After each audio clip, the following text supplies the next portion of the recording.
Hi friends, wheat పరోటాతో Reliance నుంచి తెచ్చారు మా వారు. ఆఫర్లో ఉందని పిల్లల కోసం రెసిపీ చేస్తున్నాను. మా పిల్లలకి ఇష్టం. మీకు నచ్చితే మీరు ట్రై చేయండి. Thank you friends. ఫస్ట్ చపాతీలు ఇలా కాల్చేసుకోవాలి, అటు ఇటుని. అంటే ప్యాకెట్లో వచ్చాయి కాబట్టి కాల్చుకోవాలి. ఆయిల్ పోసుకొని మరీని కాల్చుకోవాలి. తర్వాత గుడ్లు పగలగొట్టుకుని బౌల్లో వేసుకోవాలి. ఇందులో వేసుకున్నాక ఇందులో ఆనియన్స్ వేసుకోవాలి. వేసుకున్నాక ఉప్పు, కారం కూడా వేసుకోవాలి తగినంతగా. తర్వాత ఆమ్లెట్ వేసుకోవాలి.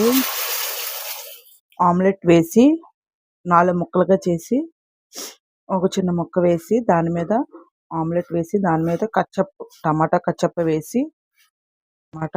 వేసి ఇలా అప్లై చేసుకోవాలి. అంటే మా పిల్లలకి ఈ విధంగా ఇష్టం, అందుకే చేశాను. మీకు నచ్చితే మీరు ట్రై చేయండి. ఇలా కచ్చప్ చేసి రోల్ చుట్టుకోవడమే పరోటా. ప్లీజ్ ఫ్రెండ్స్, నా ఛానల్ సబ్స్క్రైబ్ చేసుకోండి. Thank you.